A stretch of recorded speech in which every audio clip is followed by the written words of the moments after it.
All right, it's time for Redshift Live. So if you join the stream, just let me know. Check in the chat to see who's joining.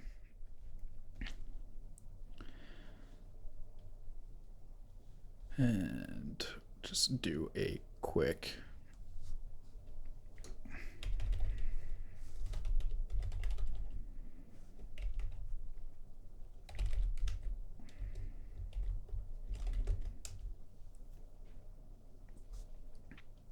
do that. Cool. All right, looks like I'm streaming fine. So just give it a minute, see who pops in. Maybe I'm streaming fine. Looks like I'm streaming fine. All right, so if you join the chat, just let me know you're in there. I wish it would let me know when people joined. I don't have that turned on, or I just don't know how to turn it on. Oh well, whatever. And let me turn off these notifications so that doesn't get obnoxious.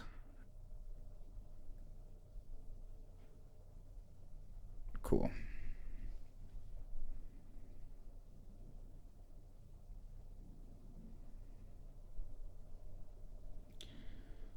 All right. I'm gonna give it another probably 2 minutes or so before I start dissecting some of this cool new custom AOV stuff and how to work in Photoshop, because a lot of people have been asking since my last quick tips tutorial of how to do that. So I'm going to solve that issue tonight.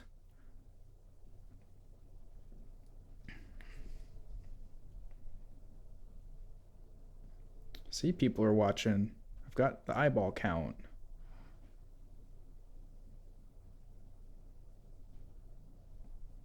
There we go. Sirdun, that's cool. Howdy. Mike, what's up, dude? You are welcome. Thanks for joining. Billy, what's up, man? Looks like you are either out at a decent hour from your freelance gig, or you're just watching while you work. It has been a minute since you've done this. Maybe Pickle Rick will show up or something crazy. What's up, Jamie? Thanks for joining us. Florida, man, that's awesome. I don't think I've ever had anyone from Florida, or if I have, they have never chimed in. So welcome. All right, so I'll give it another minute or so. Man, is my camera flickering? It just looked like my camera flickered. Sorry. I think I need more power to my USB ports, and I just don't know how to get it, even though I have plenty of power supply. So it looked like my camera was just flickering, and I'm definitely not centered either. What's up with that? That's silly. There we go. So Billy, you're home for the night. That's good. Hopefully they're not killing you too much. Billy just went freelance, so he's got his first real big gig going on. Yeah, Colombia. That's awesome. I think the farthest away that I've talked to so far in one of these chats is Syria. But it's cool that so many people join in from all over the world. What's up, Grant? Guys, if you don't know who G Grant is, go follow him. He's awesome. He does a lot of Houdini work, and he just did a live stream on Instagram earlier tonight about a whole bunch of Houdini stuff, and it was really awesome. I need to go back and watch all of it, but definitely worth checking out his work. Grant, you're up to the last few days of a year, right, man? You're closing out your year of Houdini dailies. So, all right. So, I guess topic tonight is just general Q&A. If you guys have any questions, new custom AOVs came out this past week, or about a week and a half ago. Sorry for the pop-ups here. And then I put out this quick tips tutorial, was it Tuesday or so? And I've had a lot of people asking what to do with Photoshop because of how the object ID is actually read. And I made a comment that if you download exr.io or -io, it would help. And I was wrong about that. I've used it before with other EXR files, but I guess the way that Redshift bakes out the object IDs, it's not quite 100% compatible, so it doesn't convert the alphas properly. So I'm going to show you an alternative way for that too. But yeah, so really quickly, by the way, if you're wondering what's on my screen, I am doing some custom metal packs coming out next week. These are the first two that I can show that are actually like ready to go, and then I'll have 3 more. What's up from Brazil? Yeah, that's right. You were on a couple weeks ago, or like a month ago, right, Claudemir? That's awesome.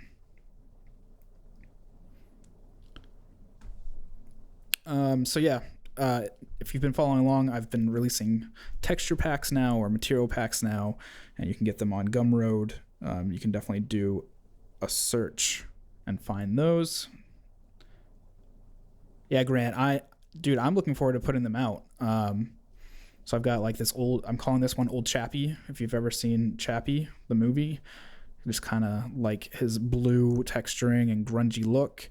And then I've got like this kind of carbon fiber black and yellow one that I'm working on. It's a little bit beat up. I'll go into like a close up here. I also found out, and I said it in the quick tips, that you can use C4D noise. So this is all made with actual C4D noise, not just the Redshift stuff. All right, so I'm going to save out a new file because I want to use this shader ball to talk about custom attributes. Let's go here. Call this the 21st. Cool, good enough.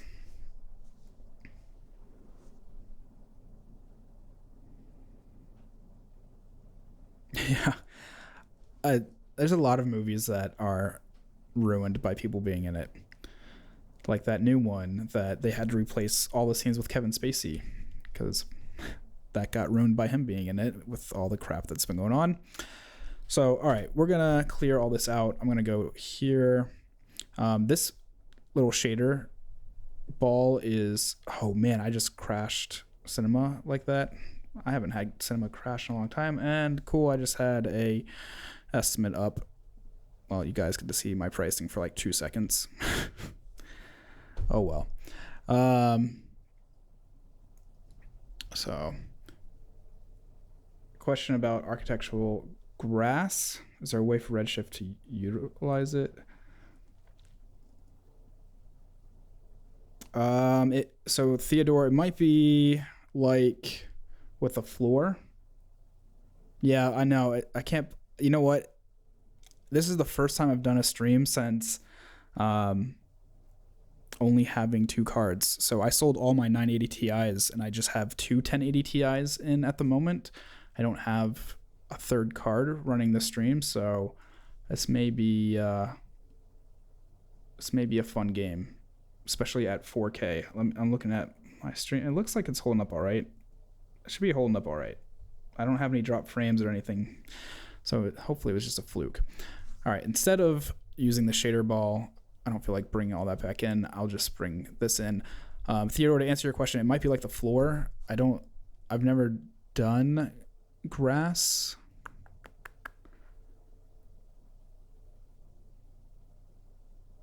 Because it's that's part of the hair objects, right? Where is the grass? Hold on. Grass. Architectural grass. I think I have to be on an object. Nope, it went. Okay. Let me create a material really quickly and just see if it works for material grass. I don't think it will. I think it's one of those things where it's like the floor object doesn't work. Yeah, I can't drag it in there. So no, you're probably going to have to use actual geometric grass, something from like Megascans or the like. All right, so custom AOVs. We've got 1 sphere, 2 spheres, 3 spheres. And we'll do that. And we're gonna create a material just so we can see what's going on. Oh, I've actually got 4. I wasn't paying attention. Get rid of that one. There we go. And do that. So I'm going to bring in a dome light really quickly.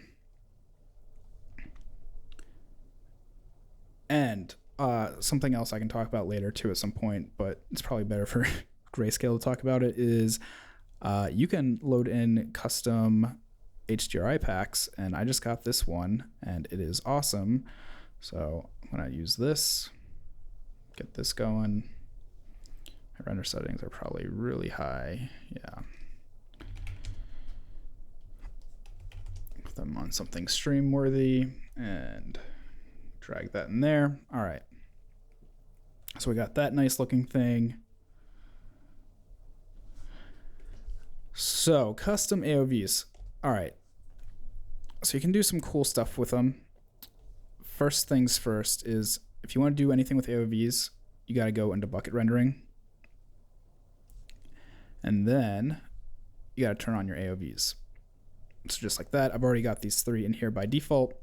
If I go through them, you'll see diffuse lighting, GI, and reflections.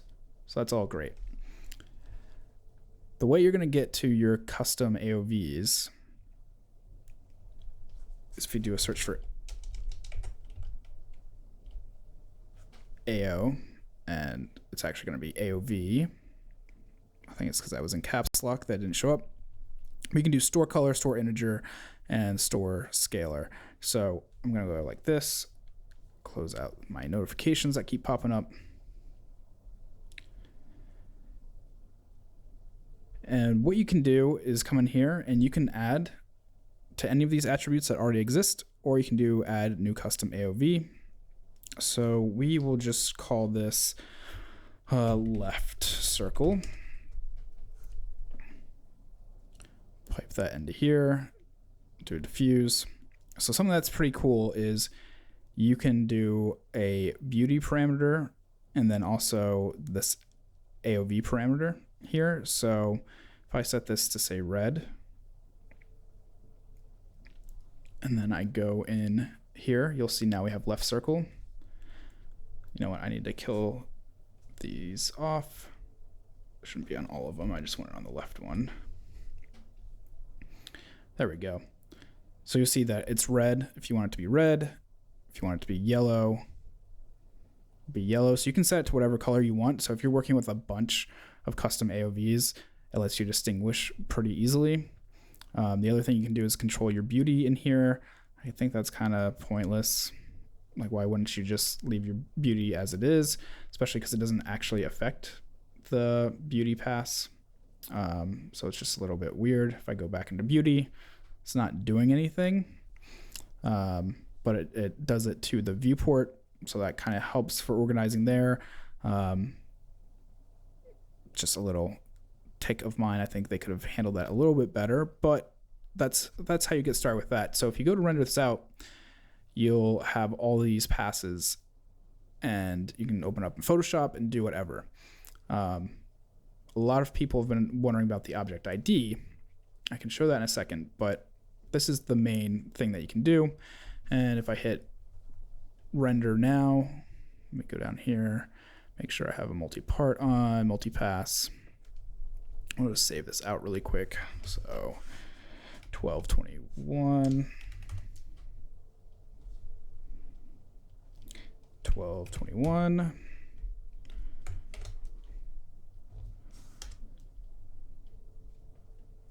Here we'll do AOV. Cool. Hit save. Come on, save. Do it. Really? What's going on? There we go. All right. That was funky. Oh, because I didn't name it. Okay, 1221. There we go. Do underscore for that. AOV underscore. Cool. And just make sure it's just the current frame. So if I hit Shift R, we'll save it out.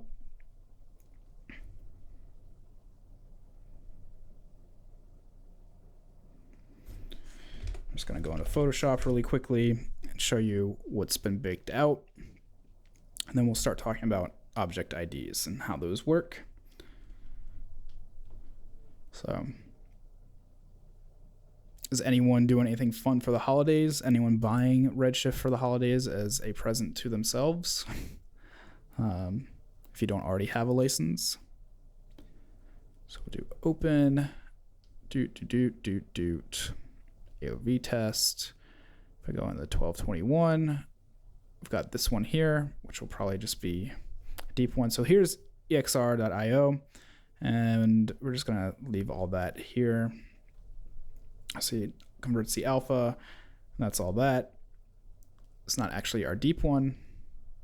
If you come in here, this is gonna have everything. So now we've got everything. So up top is RGBA, which is our beauty pass. This is also gonna be a beauty pass, which is a little bit weird that they spit out both. Turn that off. Then we get a diffuse lighting, GI, and then here's our left circle, which you can see it's yellow, so you can distinguish that, and then reflections pass right there. So if you were to actually look at all the alphas, it would be correct. So object IDs. If you go look at the quick tip tutorial that I put out this week, I showed it in Nuke, and the object ID, let me throw that on here, will all be in one layer, and it gets used by the LumaMat, and that's a little bit confusing, or gets its own LumaMat.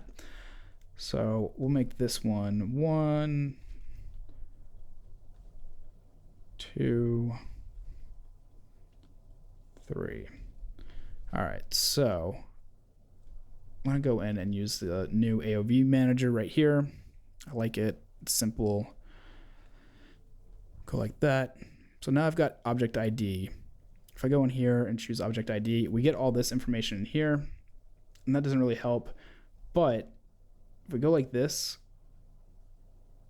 if you look at the scalar number, that is what your object ID number is. So right here is 1, 1, 3, right here, it's 3, 2, and 2. So the scalar number right in here, if you bring this into pretty much any compositor, it's going to read that number and know to isolate based on that. But it's not going to work in Photoshop. So the way around that is using a puzzle mat, and a lot of people think that you have to use, or you can only use a puzzle mat once, and I was one of those people, and I found out that you can actually do it however you want. So we can just call this sphere center. And I thought you had to make all these individualized, so 1, 2, 3, and then it would spit out a sphere for red, a sphere for green, and a sphere for blue. And I was wrong. So you can use material ID or object ID. We're going to use object. If I do 1, 1, and 1, copy this, call this left, which I believe is 2. Yep. So this will be 2, 2, and 2. And copy and paste it one more time, and this will be right. And so 3, 3, and 3. Cool. And I'm just going to turn all these into individual files like that. All right, so if we do center, there's our center one, left, and right. So now you have multiple options. You can just use this object ID pass, which you'll get all this scalar information in here, which is great. Or with the puzzle mat, you can actually use this. So not only does it keep the scalar information in here, but it pulls it out on its own. So you can see right in here, here's sphere center, and it's displaying 1, and the RGBA values is 1 as well. Go to left. See, that gets updated. And right, that gets updated. If I re-render this, let's hit Shift R really quick. Yep, that's fine. I'm gonna close this. See, I only have 2 buckets rendering now instead of the normal 3 I used to have, but it's actually faster, which is weird. All right, so we'll open this back up. That's fine. You'll see in a second we got all these layers. So if we didn't do the puzzle mat, we would just get this. And I'm gonna throw in a solid. And let's do black. We get this, and there's really no information. It's just white, and EXR.io doesn't read it properly, etc., etc. However, when we do it like this, sphere center, if I turn this off, you'll see those are black, right, and left. And then you can really start to have some fun like that and start customizing. So if you need to select something really quickly, just come over really quick, select it. I'm not on the right layer, so it's not reading it as it should. There we go. Select that, select these. Of course, you just, if you want one, then you just select one. So that's pretty much it. It's you can get a lot more mileage out of the puzzle mat than I had originally thought, which is awesome. That it's not just limited to one pass. You can set up as many passes as you want, and then set your object IDs as many times as you want as well. Excuse me. So that's pretty much it. So I guess now it's kind of just Q&A to anyone that wants to ask me questions. I've been getting a lot in email lately, which is awesome. That's kind of how I found out about this whole setup, about using object ID and puzzle mat instead of just relying on the object ID in Photoshop. I've talked to some people about doing some switch stuff in the material nodes, so how to get variation on textures throughout all these. So there's a lot of stuff that we can cover. I'm just looking at the chat right now, see what's going on. So just quiet. It's so quiet. So, yeah. All right. So it's all the same chat. Nobody's really said anything question-wise. There we go. What's up, Jan? How you doing? So, what? You're not too late, man. We've only been going for 25 minutes. So if you have a question, definitely ask, because it's only 20 minutes in. You can ask as many random questions as you want, Theodore, and I will do my best to answer what I can. You're watching full screen. Yeah, that's understandable. I know I want to be able to show chat and my face and everything all at the same time. But then it makes the screen a lot smaller. I guess I could just use my full screen, and my face and chat don't really matter. No, it depends. Some people like it and some people are against it, whatever. I wanted to find out how to do gold flakes on a texture material similar to this. If you put a link in the chat, I don't think it shows up, or at least I can't see it.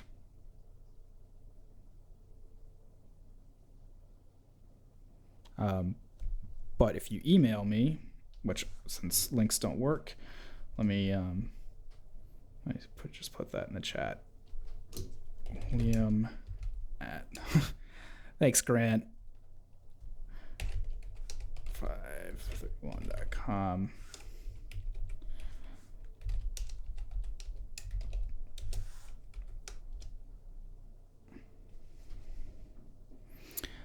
Yeah, I had that happen to me too, Billy. I have like 3 Skype accounts now because I kept getting locked out of mine because I kept forgetting it.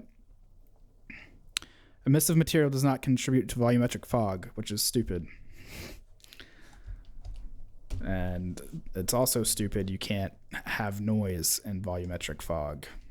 So, are you talking about actual environmental volumetric fog? So if I do a Redshift environment, or are you talking, like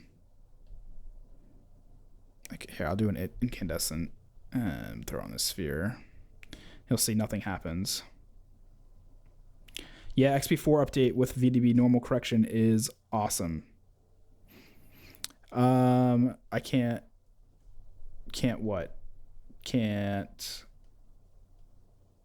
add emissive material contributing to volumetric fog.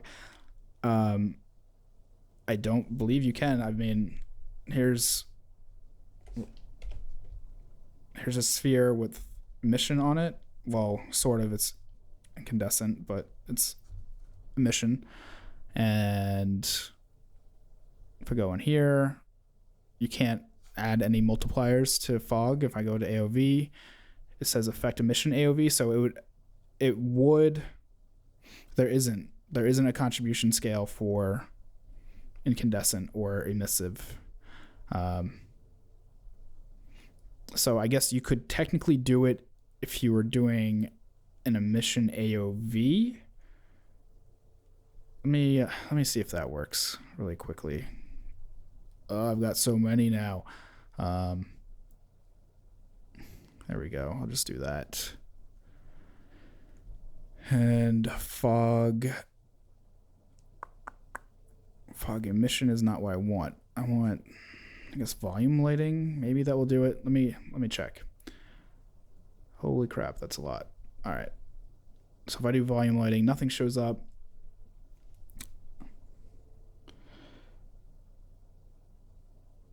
Yeah, dude, the normals being fixed in the VDB mesher is awesome. Yeah, there's no emissive mats for fog there. It's just like whatever it wants to do. So let me set this back to beauty. And I'll kill this off. So if I go in here and go to overall and emission and make it pink and bring this up to 1, say it doesn't do anything, but if I put in a light, oh, so you know what? There is a workaround to it, and I'll point that out in a second. So if I put in an area light and I go into volume and do just a little bit of contribution, there we go, just like that. The workaround is to use an area light, set it to a mesh, make the sphere your mesh, and that's how you can cheat that. I mean, I hope it's on their list. I think they'll just complain or just say that, hey, just throw an area light in there, which, you know, it kind of works. Like it's doing its thing. Just go like that and add some more samples in and add some more here. Mark, if you're watching, you are right that it actually does get a couple fireflies in there. Mark and I were having a discussion earlier about how it doesn't actually do that. Yeah, so it's an interesting workaround. But then you still fall into the issue of you can't see the material that's on there now, you know? So if I want to see how do I do that? So like if I turn down the diffuse, it doesn't do anything. I guess I could turn on matte. Yeah, that doesn't do it either. Hey, Mark, what's up, man? Oh, hi, Mark. That should have been my response since I was surprised you're here. Lurking. You know, maybe if I turn on visibility and I think it's just visibility for that. Let me go in and turn off this emission here. I don't think that's going to make a difference. Same in Houdini. You know, man, I haven't opened Houdini in like 2 months because I keep making tutorials for this. So, I've been swamped with freelance work. So everything's been in Cinema 4D. I haven't had a chance to mess with Houdini Probably since October, yeah. But yeah, I think it should be something on their list to fix, because it's too ridiculous to not fix. Like, let's see if I enable transparency and then I come down here, turn off visible. Does that help at all? Not really. You still can't really see that. Let me see if I turn this to a metal. We'll do gold. See if that changes anything. Yeah. So it really just voids out all the materials. Let me see if I put this on here, since it's technically using the light. Yeah, nothing.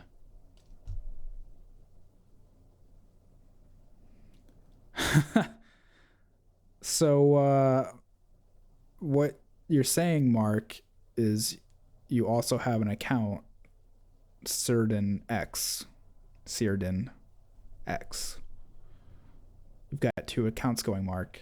You really are lurking.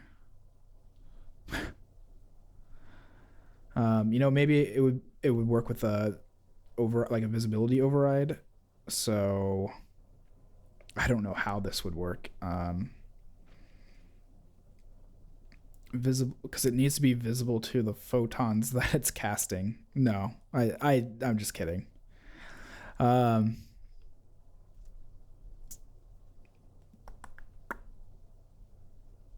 Matte geometry.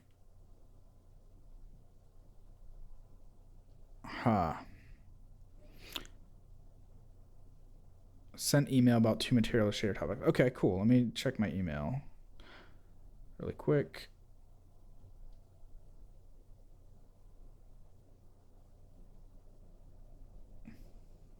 Got it. All right, so from V-Ray and 3ds Max. Screw it. I'll just bring this on screen so people can read it too. For the life of me, I can't figure out how to duplicate this. I tried normal email, also tried to do more realistic SSS.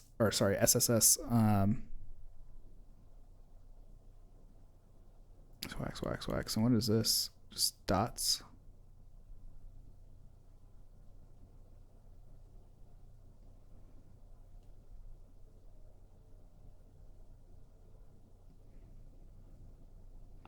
So it looks like they're using those dots in the reflectance. All right. Well, the one thing that has flakes in it already that you can customize. Just get all my stuff back. Yeah, I guess you could make a double instance of it. I don't know if the instance would pick up the information from the area light though, but you could try that. So actually I need my sphere. Whatever, I'll just make another sphere. What you can do is,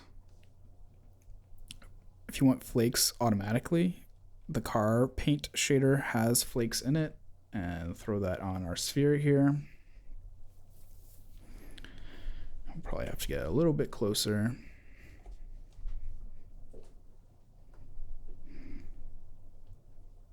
Pop this open. If you go into metallic flakes, we've got this here. Oh man, pop-up central. So let's say base color, we can get something a little bit more gold-like in here. Something closer to that. Base layer specular might have a little bit more yellow in there. That is not gold looking at all now that I look at it. Let's see.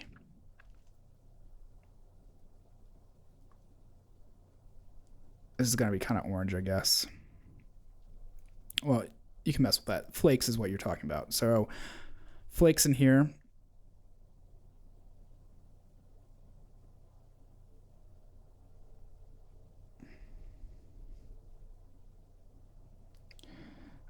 So question about the 8K MP4. You should never be rendering an MP4 out of Cinema.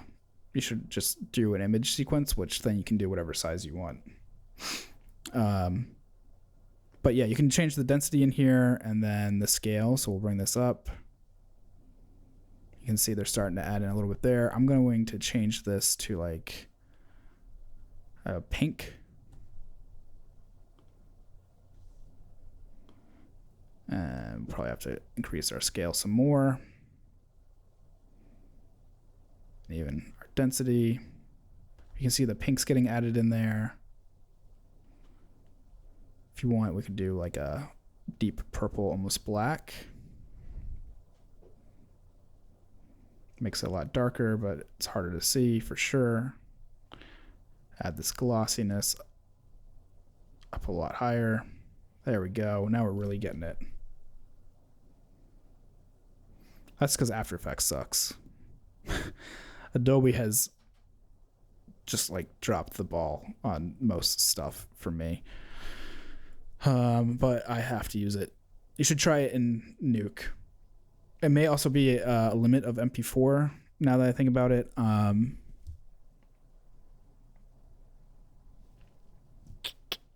don't know that it can render out at 4K or at 8K. You might have to stick with something like HAP or QuickTime Animation or like a DNX file.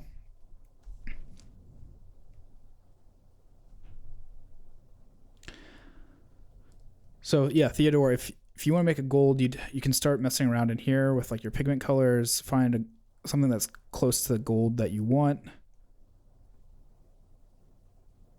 Bitterness. Yeah, man, like it's just, I understand that, you know, multi-threading is technically built into it when it renders now, and you don't see it anymore, you don't have control over it anymore, and all that, whatever, like that's fine. I'm not grumpy about that. I'm just grumpy about stability. Like, it is overall more stable, but like, why can I use audio in Premiere perfectly fine, but then when I hop into time something out in After Effects, it just goes to complete crap. Like, and no, let's see, what year is it? It is going on 2018. So I started using After Effects with CS6. So they've had plenty of time to make some of this stuff better. Had it working and then I just stopped. Yeah, I think it's probably a codec limit, you know. I'll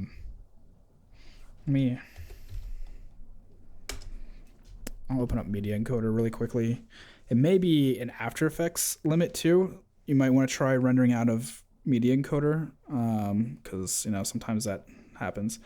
2018 After Effects. Yeah, I mean they added in some sweet stuff like the whole parenting to points or whatever it's called and all that jazz.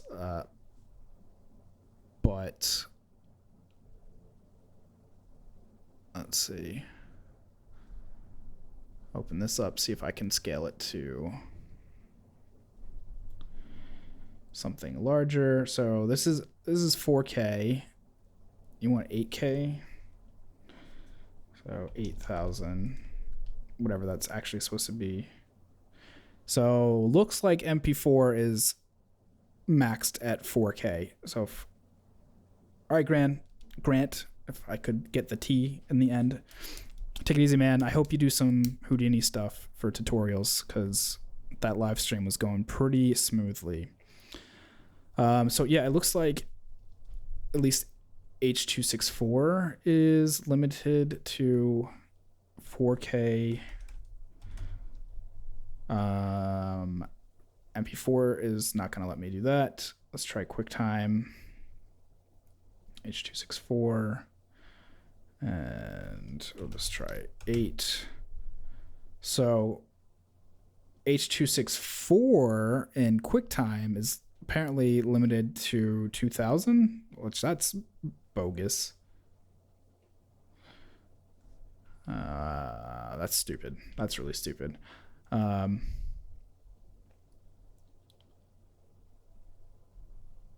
is that actually? Yeah, that's dumb. How about we'll try DNX. There it is. And all right, so DNX is starting to, there we go. So that's 8K. So try doing something like DNX, HD, HDR. I have all these settings down here. Yeah, so I think Redshift does rock for VR 360, especially just being able to throw in a camera like that. If you're doing a lot of 360 stuff, man, you should check out Fusion. One, it's free. It's not free for VR stuff, but let me just pull it up for a second. So I have a Rift, and as soon as this loads up, Fusion will let you wear your headset and work in it at the same time. So if I go in my preferences here, right down here, VR headsets, you can set this all up however you want. So Oculus or OpenVR, lat long, V-Cross, H-Cross, all that. And then, you know, if you want to do a stack or mono, lighting, you can either have it disabled and all that. Yeah. And it's, what is it? It's $249, I think, $299 on Tool Farm. Come on, pop up. I want my other window.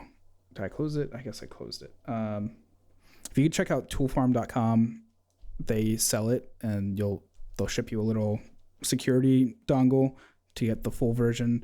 It's free, except for things like VR.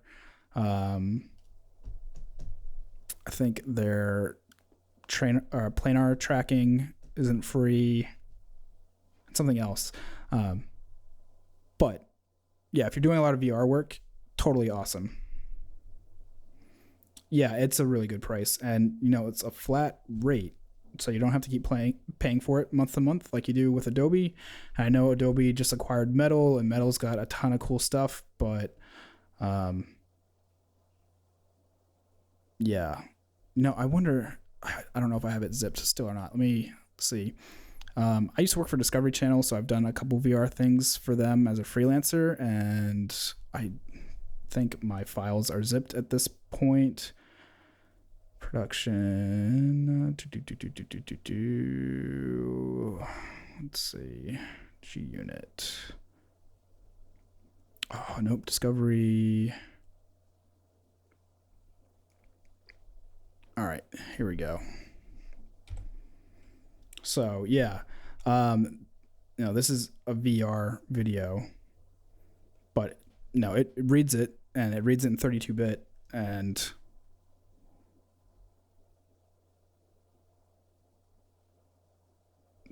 oh man, maybe this isn't a full sequence. Maybe it was just a test render. I might have been doing texturing. It's not scrubbing at all.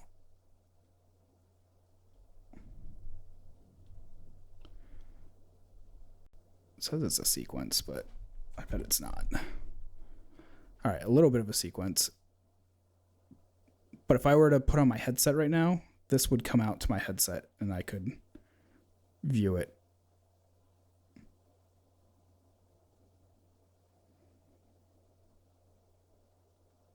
And then,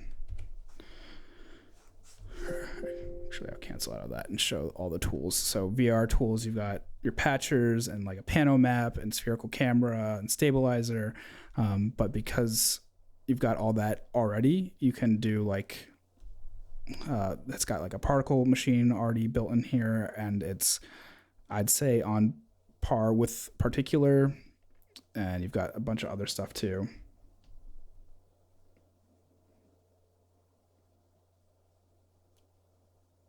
I haven't used Metal since it's been integrated into 2018 either, and I don't know if I just need to re-download it and install it, or if there's something special. But yeah. No, I don't need to save that or that. All right, so that was a nice deviation into Fusion for a little bit.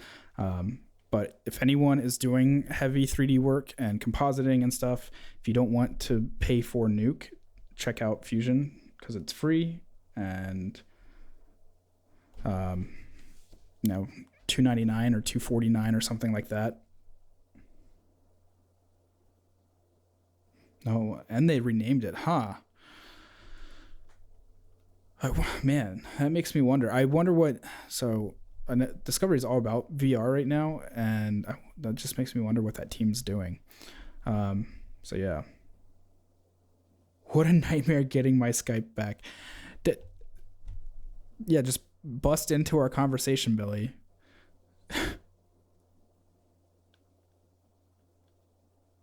Man, so you got your Skype back?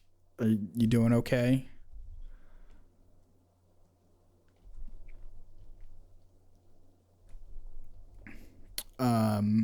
So back to this gold. You know what I was just thinking is you could totally just do a material and set this to gold so you can kind of get your gold, and then not merge. I'm thinking in Fusion terms.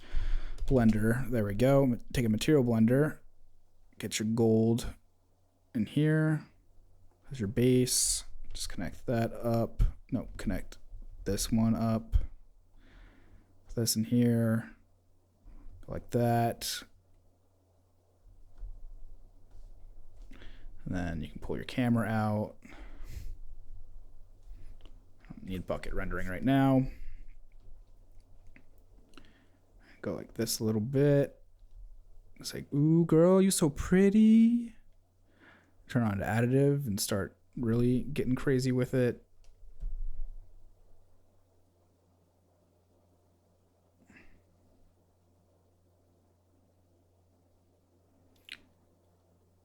Whoa, those are some crazy numbers, Theodore. Are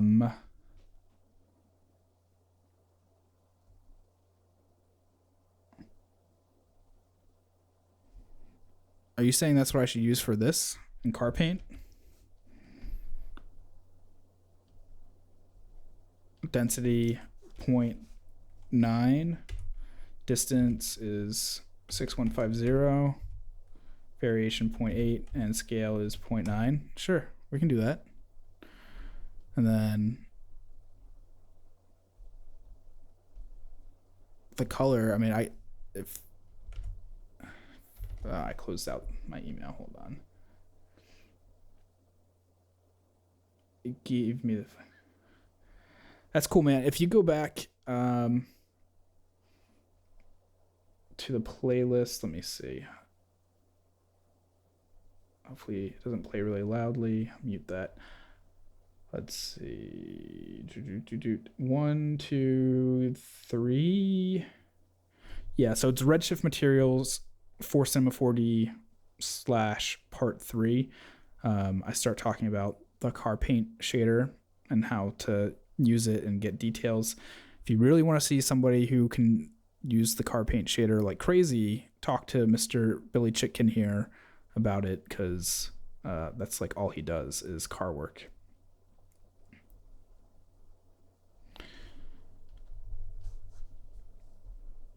But yeah, this is using the metallic flakes you just said? Yeah, just like the noise. So yeah, flakes are dependent on our object and scene scales. Okay, so if I scale this up, you're saying it's dependent on this too? I did not know that. Oh, and I mean, it makes sense that, you know, it would be scaled out more and things like that. I just didn't know that. The more you know. I need to be able to queue that up whenever I want. All right, so what time are we at? It's 9:36. All right, what other questions? I think Theodore, you said you could just throw a bunch of random ones out there. So if you have any more, man, throw them out there.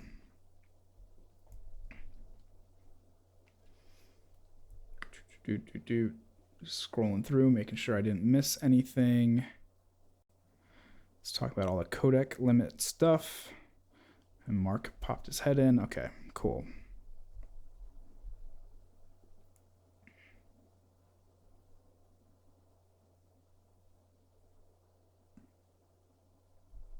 Wax. Oh yeah, wax. Okay. I think I will just do a regular material to start. I'm gonna have to look up the IOR of wax. That should do it for now. I render. You render.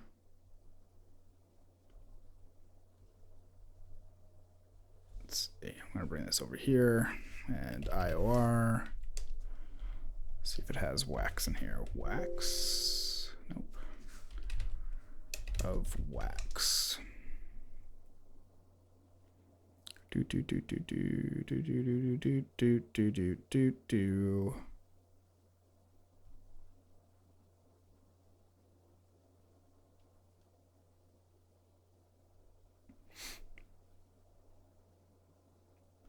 Air gases. Okay, so this is saying something about air and gas. So air is 1.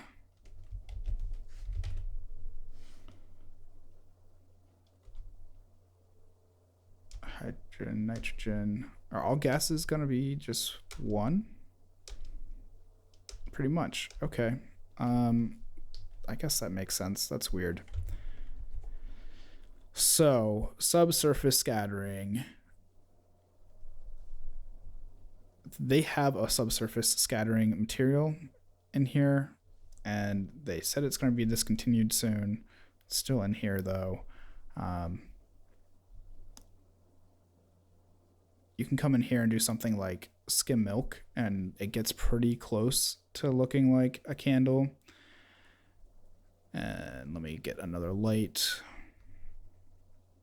I think I need to adjust my subsurface scattering stuff too, but this will get us started. And we'll crank this to like 100. Oh, no, you don't have to learn it quick because you can do all this in the regular material, you know, like you don't have to learn it quick. I'm actually going to turn this into a cylinder to make it, or a tube to make it actually make sense for what we're doing.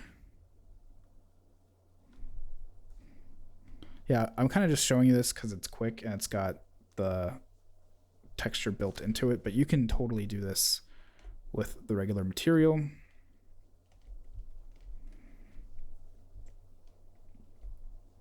Let me go adjust some subsurface scattering stuff. So we can do like a low sample and 128. What's up, Kira? I was wondering if you're going to be dropping by.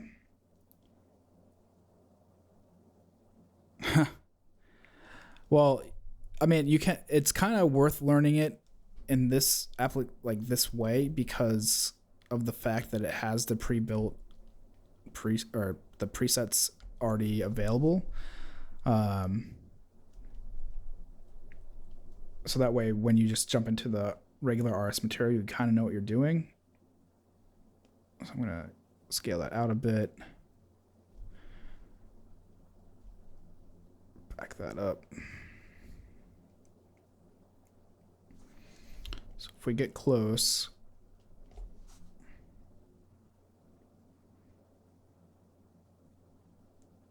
it's starting to look like a candle pretty well. And then if you want to do the same, you can look at your settings in here and start to move it over. So diffuse is at 0, subsurfacing and radius is at 2. So I can start to do that with this.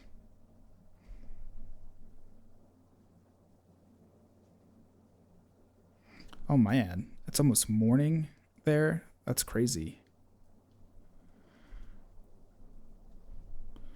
I hope you're not playing chess. At least not the chess we were watching earlier.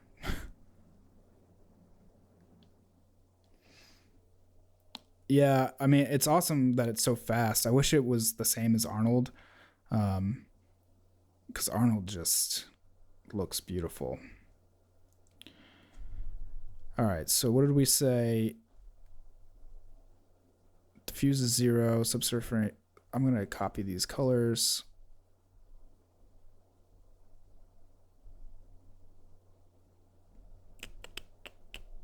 Oh, that did I copy? All right, cool. And it's not using single scattering. Cool. All right. So for our first color, it's going to be this. For our second one, it's going to be this here. And our radius is going to be 2. Our amount,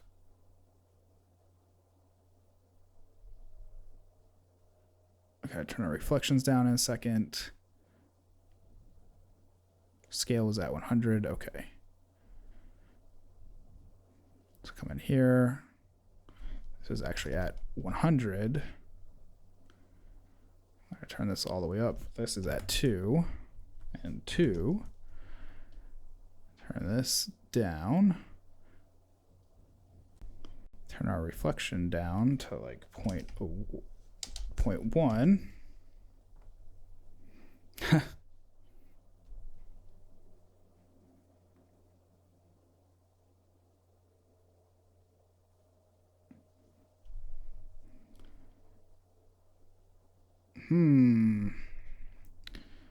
See, the last time I did this, I thought you had to have diffuse on for multi subsurface. See, there we go. Diffuse, it comes back. I don't think this has any effect on it though, right? Because subsurface is turned on. Maybe it does.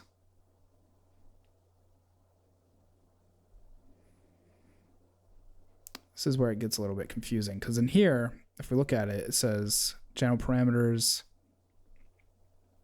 There's no diffuse turned on, but subsurface color and then the scatter color.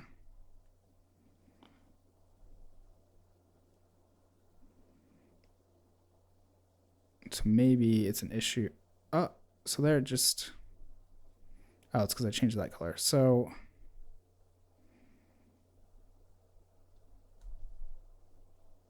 a scatter color is this. I'm going to go ahead and turn off multi.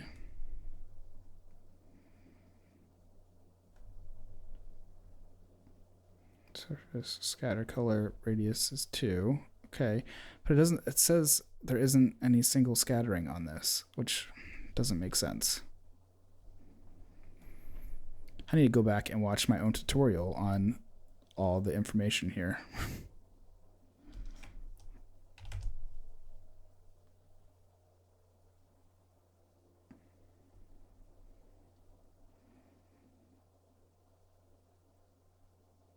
Yeah, see, that's not making sense.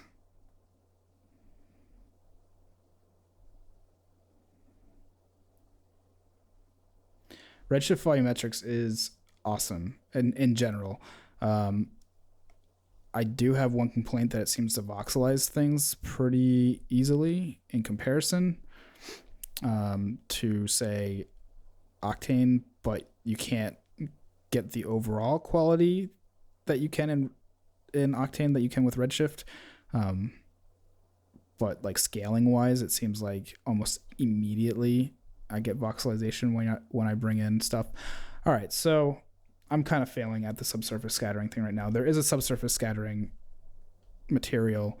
It's supposed to translate 1-to-1 into the new material, like the Uber material. I never use it very much. I never got on the subsurface scattering bandwagon. But as you can see, you can pretty quickly get some nice subsurface scattering. Change it to cream, be a little bit thicker.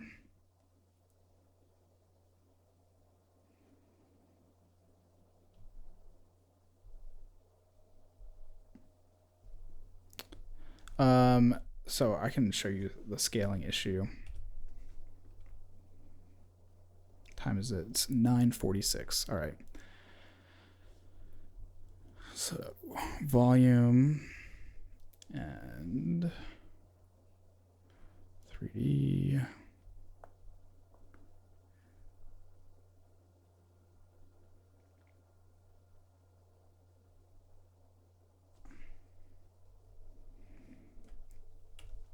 You can do it. Bringing in the VDB. No, you don't want to? Can you make whisper tutorials?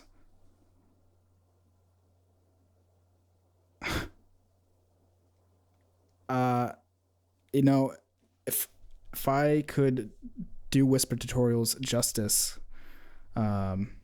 sure. And now we're going to bring in a VDB material or volume material like this, and we're going to put it on the volume. And then we're going to set our volume scatter channel to density. I have a typo.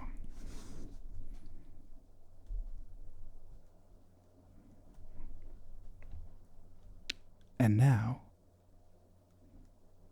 we will turn our light contribution up, which it doesn't seem to be doing anything. I think I need to move the light closer, just like this. And bring my camera in closer, just like this.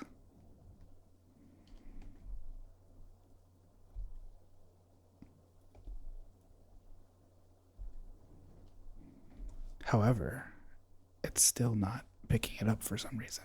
I don't know why. I'm going to kill this area light and bring in a new one so I can see what I'm doing. Area light. There we go. Move it back. Scale it down. Scale that down. Everyone be very quiet. We have to concentrate on getting our clouds so we can dream. I need happy little clouds. What if I did all my tutorials as whispers from now on? This would be hilarious. I can be the Redshift Whisperer. I may have to become the Redshift Whisperer. There we go. Now that I've upped my contribution, it's starting to work. You can see right here, there's just this little black flake of a cloud. We're going to scale it up about 50 times to make it actually visible and be worth looking at. You can't scale a volume using the scaling controls. You have to do it in the coordinates. Everyone be quiet. Everyone be quiet. I'm going to move the light out while we're all quiet and make the light pretty big. There we go. It's getting pretty big. And now we need to mess with our scatter coefficient. I don't think this light is putting out enough light. Let's try 10. There we go.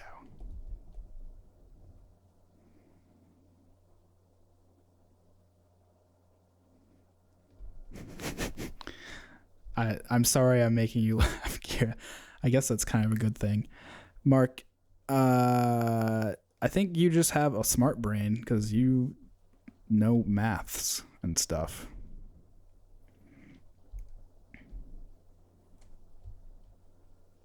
All right, so we'll turn this area light around as well. I have never listened to ASMR. I know what it is because a local radio station here had somebody on that does ASMR, but I've never thought about listening to it, so maybe I should. Maybe it will help me. So, I mean, this VDB is really high quality. It's from Mitch Myers. It's going to hold up, but if I were to scale it up to say maybe 500, say I was working on a really big scene that I needed a giant cloud, I think I would start to get some issues. So I'm gonna move my lights back out because they're too close to the fog or the cloud, whatever this is, a fog cloud. I'll make this light gigantic, and now this light is gigantic as well, just like this. Just a couple happy little big lights, whatever they are.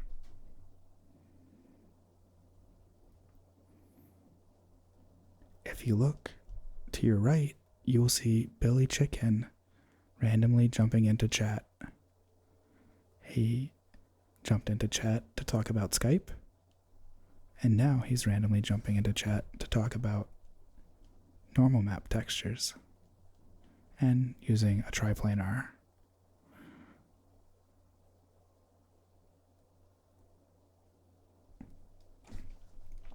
Billy, I think that's pretty normal. I'm pretty certain I've used the triplanar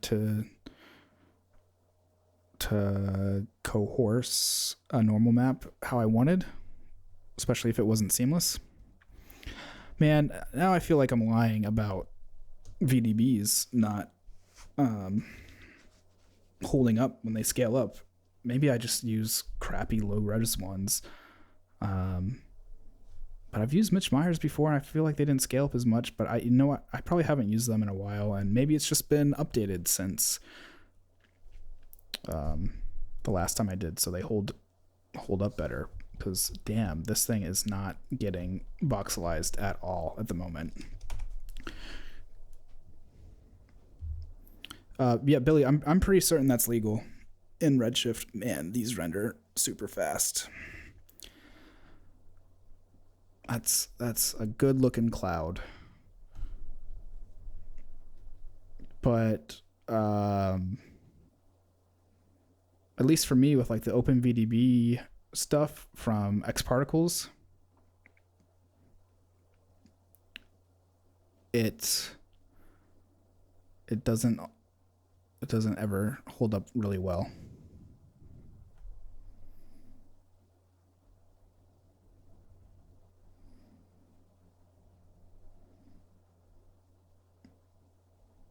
I don't have any emission going on. I'll turn my absorption down some. I'll probably just turn. It's getting blown out.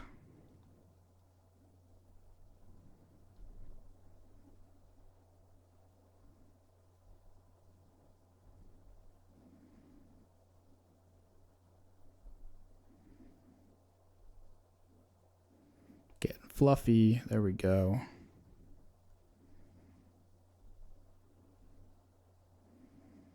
Something like that.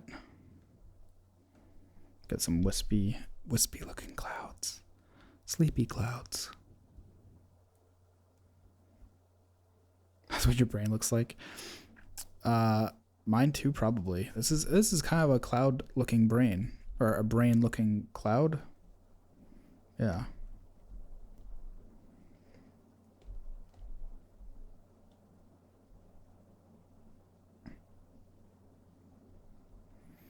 If I get really close to it, does it get voxelized? What the hell was I talking about before? I swear they must have done some work with 2.5. Oh, there we go. There's some. Right in there.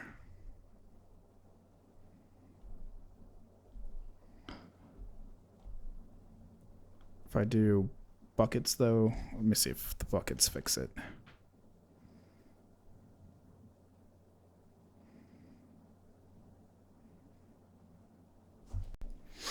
So that's what I'm talking about. Like in there, you get some of those ripples. Oh man, I'm yawning.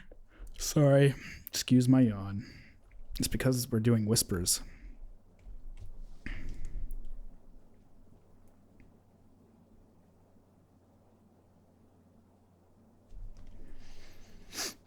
Yeah, I think I'm going to demand that I be called the Redshift Whisperer from now on instead of Redshift Judas.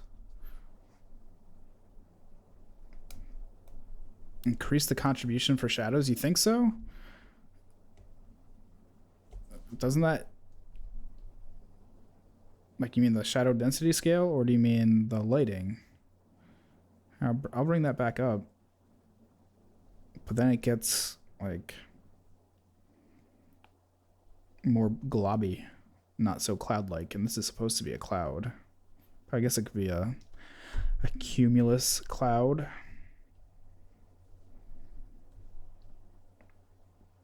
Yeah, because I just brought the shadow density back up, and they're still in there.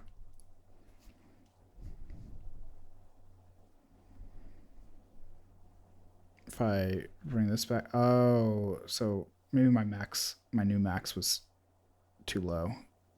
I'm starting to notice that kind of affects it. My brain. But see, when I crank the new max up, it gets these voxelizations in there. I can't win.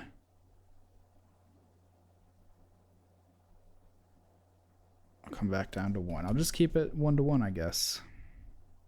It's not exactly what I want.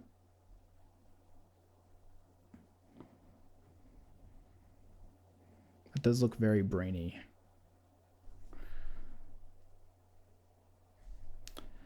All right. I'm going to do last call for questions. Who's got questions? Shaken, not stirred. Yeah. I don't know that you want to do either to a brain, especially to a child.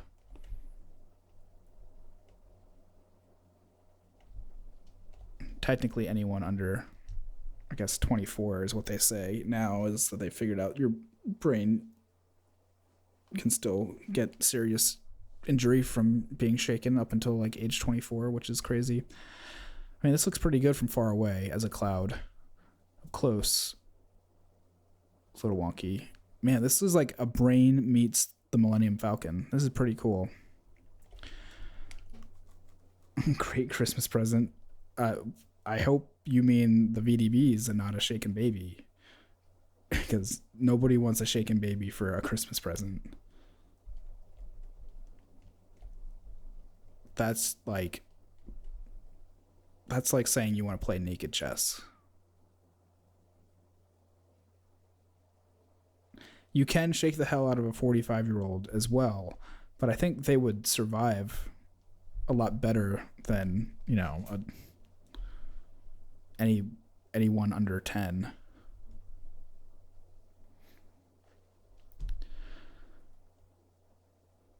No, a digital brain. Yeah. All right. So I'm going to start to wrap it up here. I'm going to do a quick little promo push. Let me just bring up the site so I can show you, because I was on a podcast this past week and I think more people need to listen to it. i/pro video 37.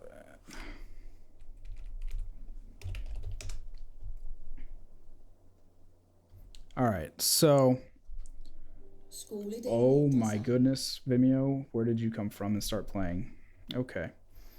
So if you want to learn more about me and my history and a whole bunch of random stuff, go listen to the Pro Video Podcast, episode 37. It just came out today. I talk for about an hour with Blair and go over how I started in graphic design and got into motion design, and then C4D and Redshift and everything in between.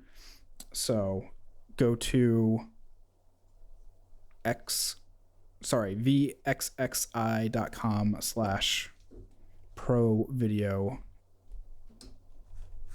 37. I'm going to write it up here for you guys. So vxxi.com/pro-video. There it is. I'm going to copy that and I'll just throw it on the screen here.